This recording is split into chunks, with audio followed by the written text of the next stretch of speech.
오늘 하나님께서 저희들에게 주시는 은혜의 말씀은 누가복음 7장 36절부터 마지막 절 50절까지입니다.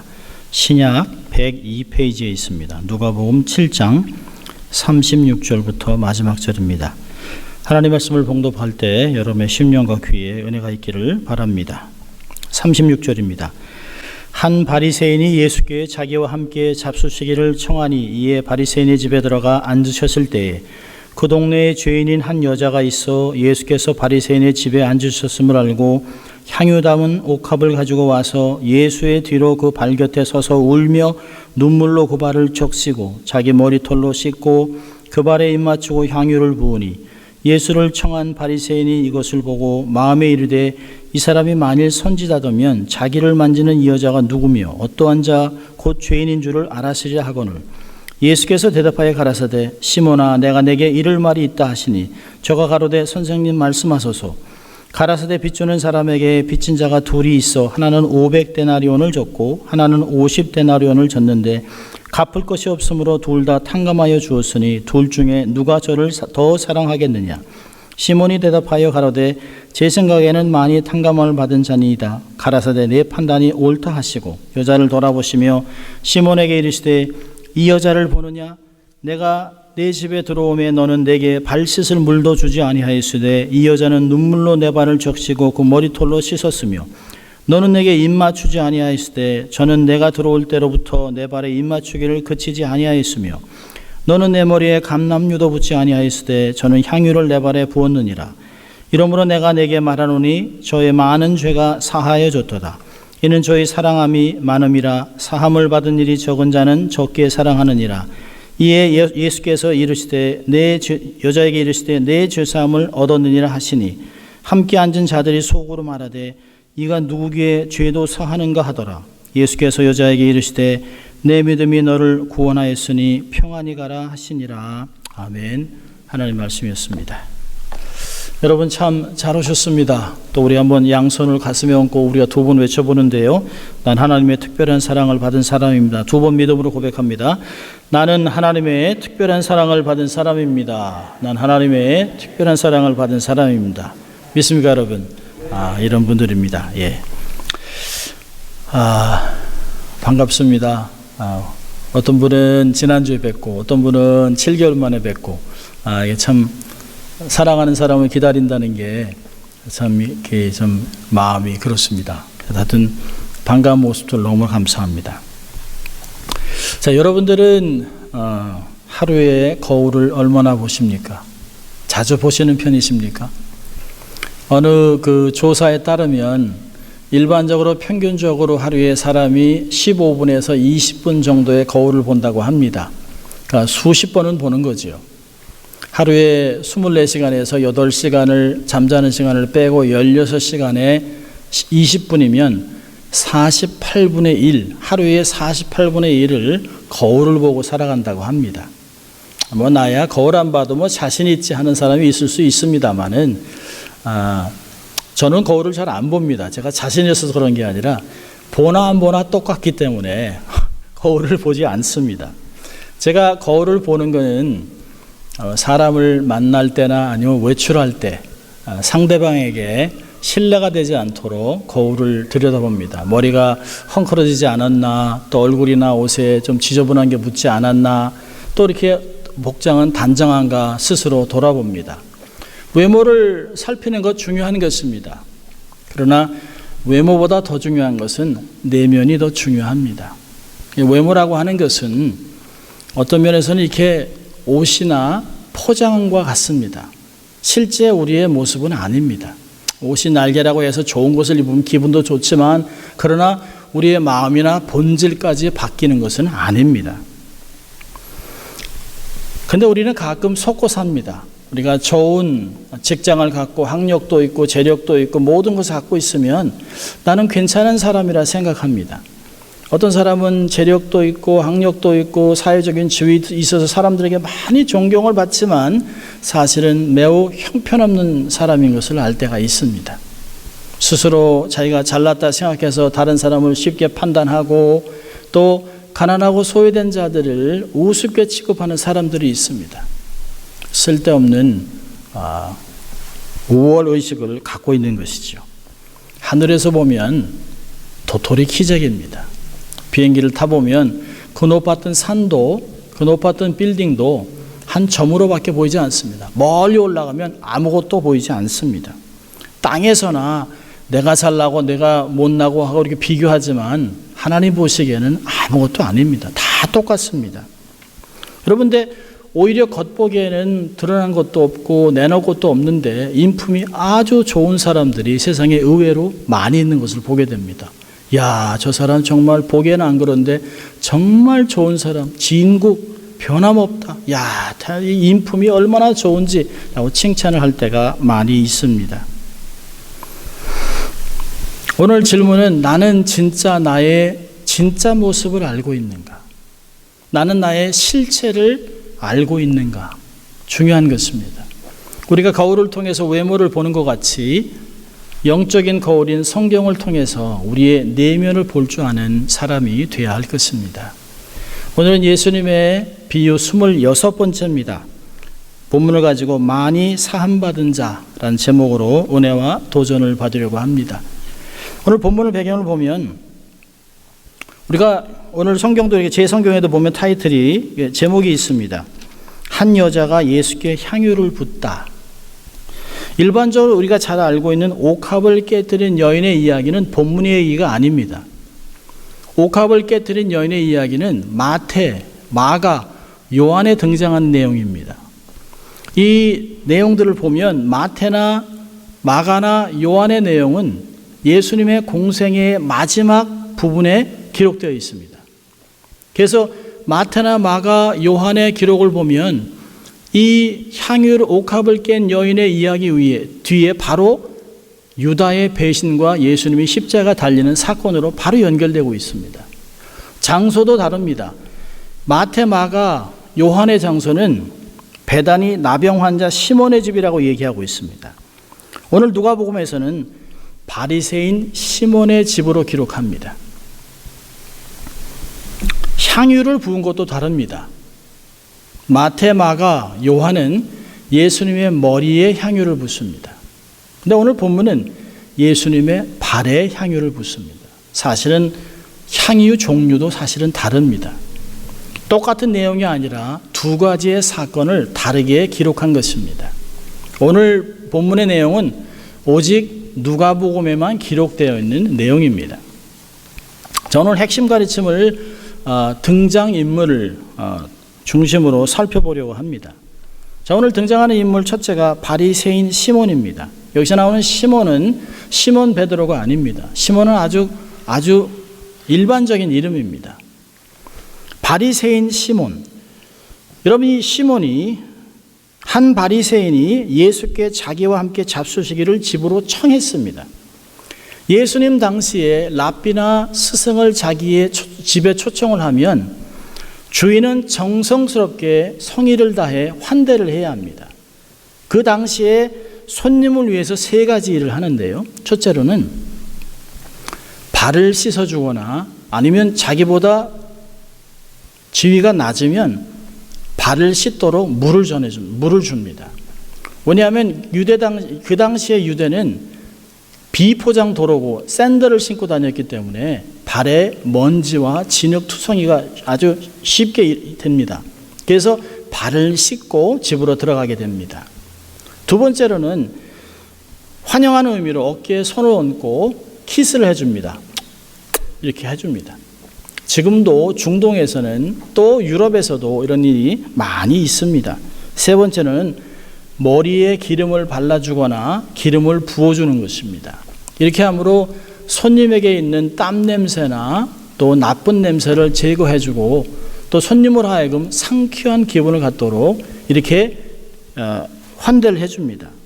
이것이 손님을 환대하는 인사 절차입니다. 자, 그런데 오늘 본문을 보면 바리새인 시몬은 예수님을 초청해 놓고 이런 절차를 하나도 지키지 않습니다. 예수님을 공개적으로 망신을 주고 모욕을 가한 겁니다. 손님을 자기의 집에 초청을 해놓고 거들떠보지도 않고 인사도 하지 않고 아무 철저히 무시한 내용을 오늘 본문은 이야기하고 있습니다. 여러분, 시몬을 바리새인이라고 얘기합니다. 집주인 시몬은 교만하고 편견으로 가득 찬 바리새인입니다. 이 바리새인 시몬은 예수님을 사랑하지도 않습니다. 존경하지도 않습니다.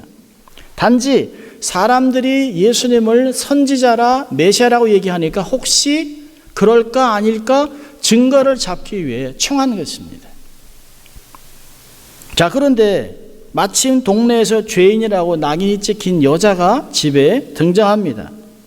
그때 예수님이 그 여자를 어떻게 할 것인가를 자세히 쳐다보고 있습니다. 마치 형사의 눈을 갖고 39절 보세요. 예수를 청한 바리새인이 이것을 보고 마음에 이르되 이 사람이 만일 선지자라면 자기를 만지는 이 여자가 누구며 어떠한 자 곧 죄인인 줄을 알았을 것이다. 이 독선적인 시몬은 예수님이 여인의 행동을 묵인하는 것을 보고 속으로 이거 뭐 선지자 아니네, 엉터리네. 그리고 이미 단정을 하고 판단을 해버렸습니다. 독선적인 시몬은 예수님께서 죄인들을 사랑하고 죄인들이 회개할 수 있도록 구원 얻을 수 있도록 그들의 친구가 되었다는 것을 결코 믿을 수가 없습니다. 아니요. 인정할 수가 없는 것입니다. 이해할 수가 없는 것입니다. 그 당시에 종교인, 그 당시에 율법사, 바리새인들은 죄인들과 반드시 거리를 둬야 됐습니다. 일반적으로도 죄인이라고 하면 그 죄인과 지금같이 소셜 디스턴스 6피트를 둬야 합니다. 아마 소셜 디스턴스 6피트가 아마 성경에서 나온 것 같아요. 1.8m의 거리를 반드시 둬야 합니다. 죄인이 죽으면 무덤도 만들지 않습니다. 회당에도 올 수 없습니다. 공중 예배를 드릴 수 없습니다.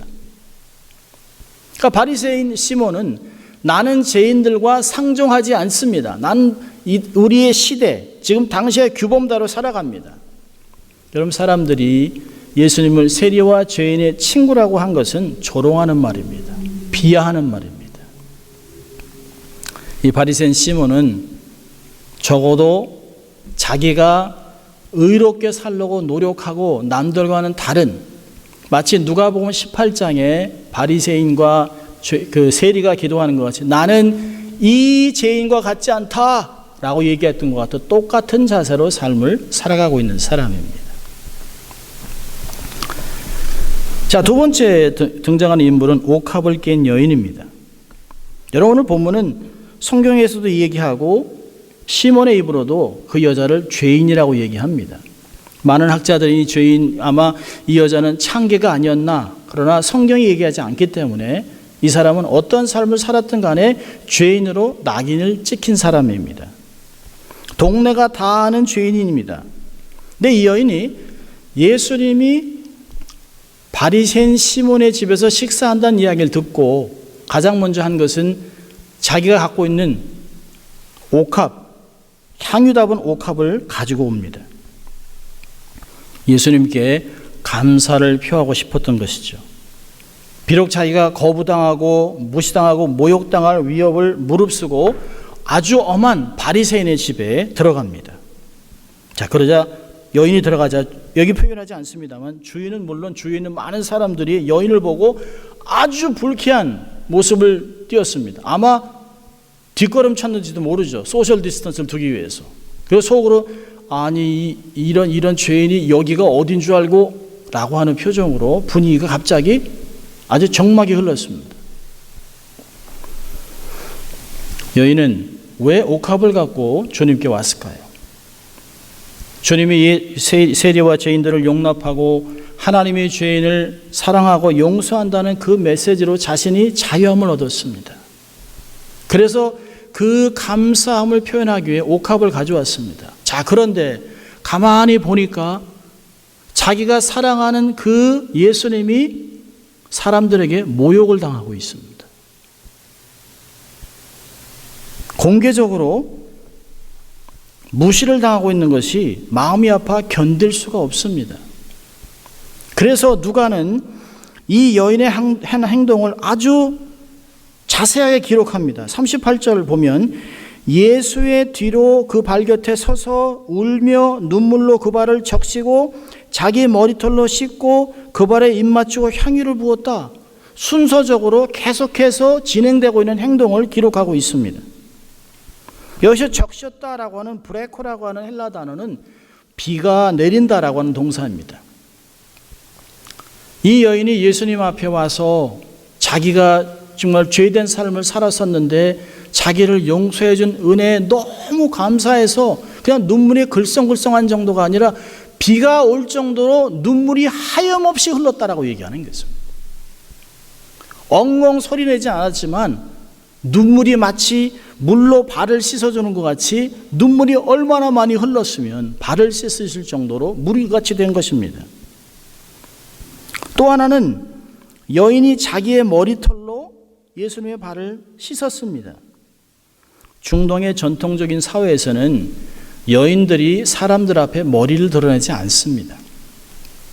지금도 중동이나 이슬람 사회를 보면 가끔 우리도 보면 여인들이 히잡을 쓰고 다니잖아요.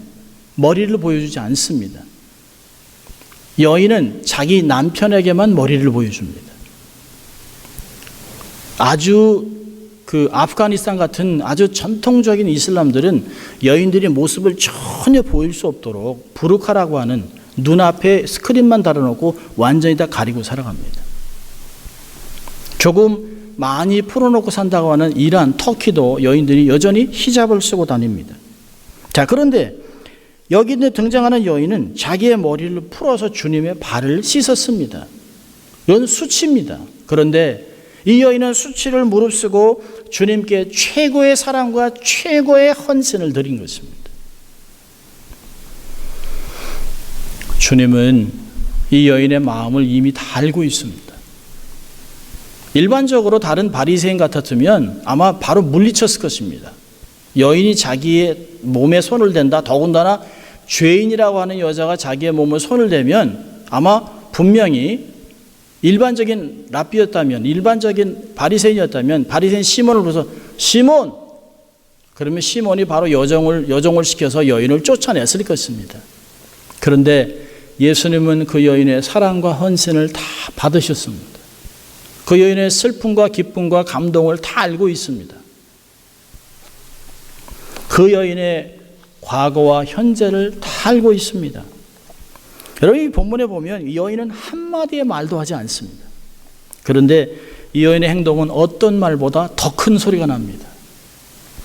어떤 소리와도 비교할 수 없는 큰 울림으로 다가옵니다.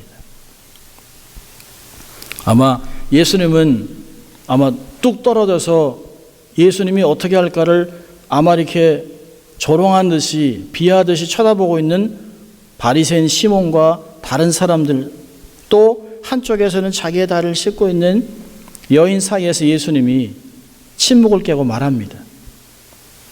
40절에 보면 바리새인 시몬과 주위 사람의 편견을 갖고 있는 이 여인을 보고 있을 때 예수는 내가 내게 이를 말이 있다, 내가 너한테 한 말이 말할 게 있다라고 얘기를 합니다. 그리고 시몬과 대화를 합니다. 그리고 두 채무자의 짧은 비유를 설명합니다. 한 사람은 50데나리온, 한 사람은 500데나리온을 빚졌는데 도저히 갚을 수 없는 형편이 돼서 채주가 이 두 사람을 탕감해 줬다. 그렇다면 누가 이 채주를 더 사랑하겠느냐? 그러자 바리새인이 금방 듣고 제 생각에는 많이 탕감받은 사람이 더 사랑합니다 라고 대답하자 예수님이 내 생각이 옳다라고 얘기를 합니다. 그리고 이 여인을 보라 라고 얘기합니다.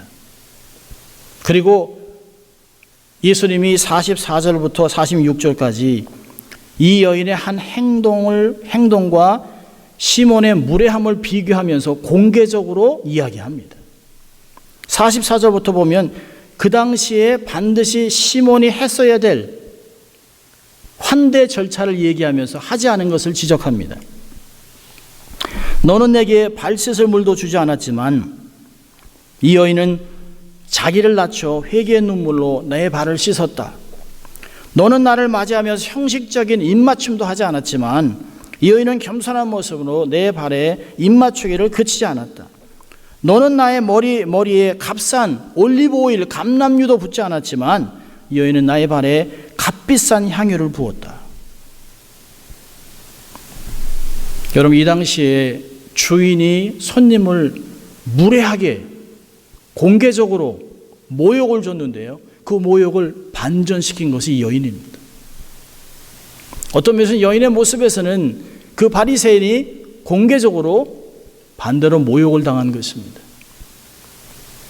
완전히 대조적인 행동입니다.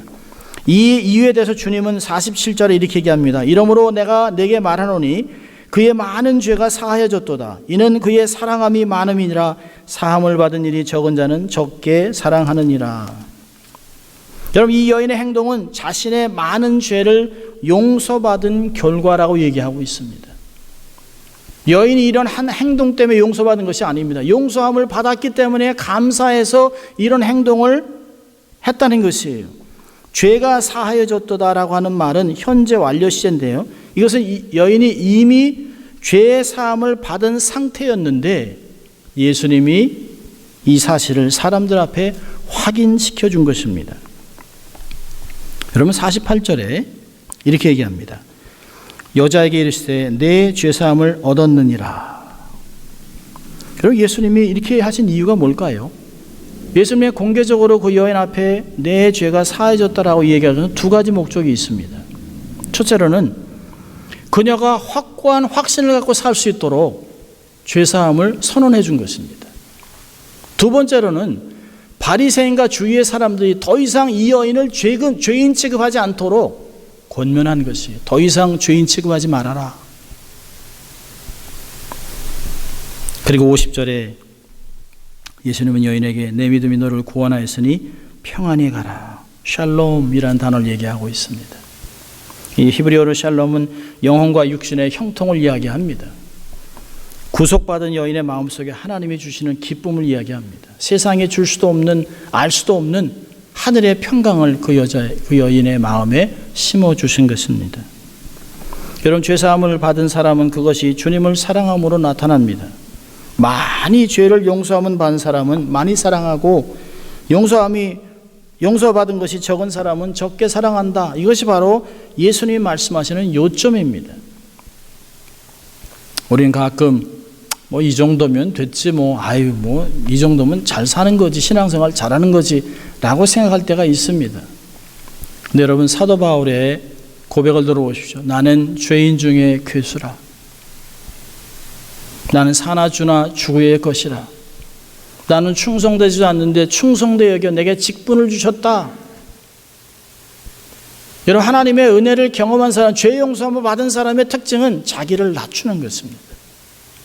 절대로 자기가 교만할 수 있는 순간이 없어요. 조건이 아무것도 없습니다.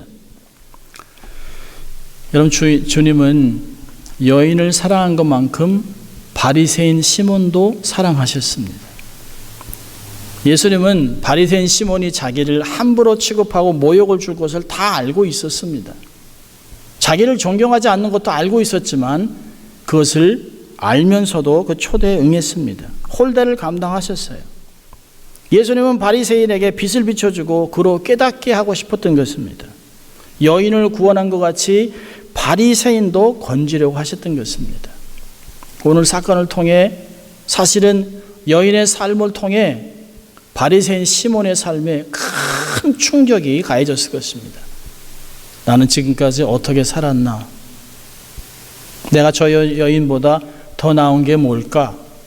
라고 하는 것들을 생각했을 것입니다. 자, 오늘 이야기 속에서 나는 누구와 닮았는가를 한번 생각해 볼 필요가 있습니다. 자, 오늘 그 두 가지를 적용해 보려고 합니다. 오늘 말씀을 통해서 첫째로는 하나님의 은혜를 보답하며 살아야 합니다. 하나님의 은혜를 보답하며 살라.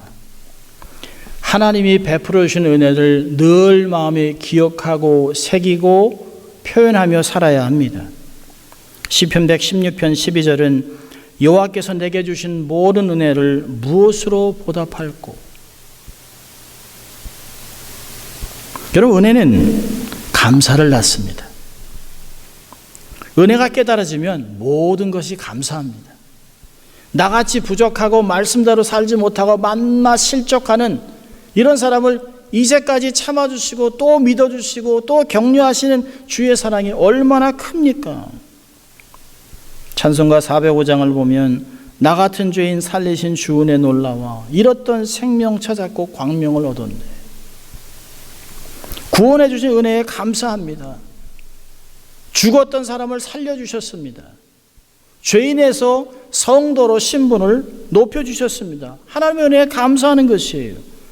은혜가 깨달아지면 삶에 감사가 넘치기 시작합니다. 여러분, 이 모든 것들을 아는 사도 바울은 데살로니가전서 5장 18절에 이렇게 얘기합니다. 범사에 감사하라. 이는 그리스도 예수 안에서 너희를 향한 하나님의 뜻이니라. 여러분, 은혜를 생각하면 감사하지만 내가 정말 하나님의 뜻을 이루는 삶을 살기 원한다면 감사하는 것이에요. 물론 항상 기뻐하고 쉬지 않고 기도하고 범사에 감사함이 함께 어우러져야 하는 것입니다. 항상 감사함으로 주 앞에서 행해야 합니다. 표현하지 않은 감사는 진정한 감사가 아닙니다. 여러분, 하나님의 사랑은 아주 구체적입니다. 우리가 요한복음 3장 16절을 보더라도 하나님이 세상을 이처럼 사랑하사 말로만 끝난 것이 아니죠. 독생자 예수를 주셨습니다. 그래서 이를 믿는 자마다 멸망치 않고 영생을 얻게 한다. 절대로 빈말이 아닙니다. 은혜는 감사를 낳습니다. 또 은혜는 헌신을 가져옵니다. 하나님께 놀라운 은혜를 받았고 주님을 사랑한다 하면서 이거는 안 되고 이거는 너무 귀하고 이렇게 해서 삶을 살아간다면 사랑이 아닙니다. 대가를 지불하지 않는 사랑은 값싼 은혜입니다. 주님의 은혜는 값싸지 않습니다. 가장 고귀한 하나님의 독생자 예수 그리스도를 나 같은 인생을 위해 십자가에 내어주신 높은 사랑입니다. 사랑은 모든 것을 아낌없이 주는 것입니다. 아무리 못된 부모라도 자식에게는 아까워하지 않습니다. 자식에게 무엇이 아깝겠습니까? 내가 자식에게 잘하고 아내와 남편에게 잘한다면 하나님께 어떻게 해야 되겠습니까? 주님은 내게 어떤 분이십니까? 내 삶의 주인입니다. 나를 왕같은 제사장 삼으시고 어둠에서 불러내서 기이한 빛에 들어가게 하시고 하나님의 기이한 빛을 선전하도록 세워주셨습니다. 언약의 자녀로 삼아주셨습니다. 하나님의 나라를 유업으로 물러받게 하셨습니다. 영생을 주셨습니다. 내세의 약속을 주셨습니다. 내게 오늘을 살아가는 삶의 의미를 주셨습니다. 하나님의 사랑을 깨닫고 기억해야 합니다. 시간, 재물, 재능, 봉사를 통해 하나님께 구체적으로 헌신해야 합니다. 나의 헤아림으로 나도 하나님 앞에 헤아림을 받을 것입니다. 하나님의 은혜에 보답하는 인생이 돼야 합니다. 우리가 잘 아는 사랑의 원자탄을 쓰신 손양원 목사님. 손양원 목사님은 성경 표지에 시편 116편 12절을 적어놓고 내게 주신 모든 은혜를 내가 여호와께 무엇으로 보답할까 하는 마음으로 늘 살았다고 합니다. 17세기 근대 선교의 붐을 일으켰던 진젠도르프 백작. 그는 뒤셀도르프 미술관에 걸려있던 도메니코 페티가 그린 이 사람을 보라는 뜻을 갖고 있는 에케 호모, 그 그림 밑에 있는 글귀를 보고 큰 감동을 받습니다. 그 글귀가 이렇습니다. 나는 널 위해 몸버려 피 흘려 죽었만 너는 날 위해 그 무엇을 주느냐. 이 메시지에 도전을 받고 그는 백작의 지위를 포기하고 재산을 다 팔아 모라비아로 갑니다. 그리고 보헤미아에서 넘어온 성도들과 함께 하나님의 나라를 위하여 일을 시작합니다. 한 사람이 한 선교사를 파송하자며 3,000명을 선교사를 파송했습니다.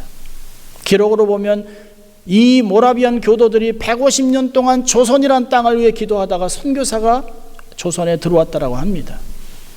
모라비안 교도를 통해서 요한 웨슬리가 감동을 받고 감리교회가 설립됩니다. 우리도 이 여인처럼 믿음의 선조들처럼 받은 은혜를 보답하고 살아가는 우리가 되어야 할 것입니다. 자, 두 번째 교훈은 미래를 개척하며 살라고 하는 것입니다. 미래를 개척하며 살라. 용서함을 받은 확신 속에 기쁨으로 살아야 합니다. 부정적인 과거 속에 살지 말고 희망의 미래에 사십시오. 과거에 실수하지 않은 사람이 어디 있습니까? 완벽한 인생은 없습니다. 주님이 우리의 삶을 용서하셨기 때문에 더 이상 우리가 과거에 묶일 이유가 없습니다. 저주 속에 살지 말고 사람들의 조소에 살지 말고 주님의 약속의 말씀 붙잡고 살아가야 합니다. 용서받은 감격을 갖고 살아야 합니다. 우리 주님께 용서받은 사람은 더 이상 어두운 과거를 기억하면 안 됩니다. 묶이면 안 됩니다. 고린도후서 5장 17절은 그런 중 누구든지 그리스도 안에 있으면 새로운 피조물이라 이전 것은 지났으니 보라 새 것이 되었도다. 이 보면 말씀은 새 것이 계속되고 있다. 현재 진행형을 사용하고 있습니다. 어제도 새로워졌고 지금도 새로워지고 내일도 새로워질 것을 얘기하고 있습니다. 현재를 긍정적으로 살아가십시오. 밝은 미래를 향해서 도전하십시오. 빌립보 3장 14절에 바울은 표대를 향하여 그리스도 예수 안에서 하나님이 위에서 부르신 부름의 상을 위하여 쫓아간다고 얘기하고 있습니다. 과거의 실패나 실수에 때문에 기죽지 마십시오. 세상의 위세 앞에서 쫄지 마십시오. 기죽지 마십시오. 당당하십시오. 주님 말씀하셨습니다. 내가 세상 끝날까지 너희와 함께 하겠다. 바울은 내 곁에 주님이 쓰셔서 내게도 지금 말씀하신다 얘기하고 있습니다. 성령님이 내 안에서 거하시면서 탄식하며 기도하고 함께 동행하고 있는 것을 믿을 수 있기를 바랍니다. 여러분, 용서받은 감격 속에 미래의 긍정적인 삶을 사는 것, 이것이 바로 거듭남이요 기독교의 중생입니다. 과거에 묶이는 것이 아닙니다. 하나님은 우리로 하여금 용서받은 감격 속에서 헌신과 도전의 삶을 살아가기를 우리에게 요구하고 있습니다. 나를 위하신 하나님을 신뢰하고 당당하게 살아갈 수 있기를 바랍니다. 자, 로마서 8장 31절을 한번 같이 읽습니다. 로마서 8장, 여러분 잘 아시는 말씀인데요. 로마서 8장 마지막 부분입니다. 로마서 8장 31절부터 39절까지 우리가 믿음으로 함께 합독합니다. 로마서 8장 신약 249페이지입니다. 31절부터 마지막 절까지 우리가 함께 읽습니다. 같이 읽습니다. 그런즉 이 일에 대하여 우리가 무슨 말 하리요? 만일 하나님이 우리를 위하시면 누가 우리를 대적하리요? 자기 아들을 아끼지 아니하시고 우리 모든 사람을 위하여 내어주시니가 어찌 그 아들과 함께 모든 것을 우리에게 은사로 주지 아니하시겠느뇨? 누가 능히 하나님의 택하신 자들을 송사하리요? 의롭다 하시는 하나님이시니 누가 정죄하리요? 죽으실 뿐 아니라 다시 살아나신 이는 그리스도 예수시니 그는 하나님 우편에 계신 자요 우리를 위하여 간구하시는 자시니라. 누가 우리를 그리스도의 사랑에서 끊으리요? 환난이나 곤고나 핍박이나 기근이나 적신이나 위험이나 칼이랴. 기록된 바 우리가 종일 주를 위하여 죽임을 당케 되며 도살할 양같이 여김을 받았나이다 함과 같으니라. 그러나 이 모든 일에 우리를 사랑하신 이로 말미암아 우리가 넉넉히 이기느니라. 내가 확신하노니 사망이나 생명이나 천사들이나 권세자들이나 현재일이나 장래일이나 능력이나 높음이나 깊음이나 다른 아무 피조물이라도 우리를 우리 주 예수 그리스도 안에 있는 하나님의 사랑에서 끊을 수 없느니라. 아멘입니까? 여러분, 이 말씀이 지금도 살아서 역사하시고 지금도 하나님의 약속으로 우리 안에서 거하고 있는 것을 믿을 수 있기를 바랍니다. 말씀을 정리하려고 합니다. 여러분, 나의 죄를 용서하시고 새 생명을 통해 유업을 주신 하나님의 은혜를 기억하십시오. 그리고 은혜를 보답하며 살 수 있기를 바랍니다. 어떤 상황에서도 모든 것을 합력하여 선을 이루시고 나를 도와주신 하나님을 신뢰하고 담대하게 살아가시기를 바랍니다. 세상과 사람의 말에 흔들리지 말고 주님과 승리를 선포하며 앞으로 전진하는 여러분 될 수 있기를 주의 이름으로 축원합니다. 기도하겠습니다. 하나님 아버지, 감사합니다. 오늘도 저희를 예배자로 초청하시고 말씀을 통하여 권면하시고 이 마지막 때를 주오실 때까지 어떻게 살아야 될지 말씀해 주신 주님 감사합니다. 주신 은혜가 너무 커서 감사하고 주님의 은혜를 보답하고 미래를 건설하며 살아가는 승리의 성도들 다 될 수 있도록 한 주간을 축복하여 주시옵소서. 감사하고 예수님 이름으로 기도합니다. 아멘.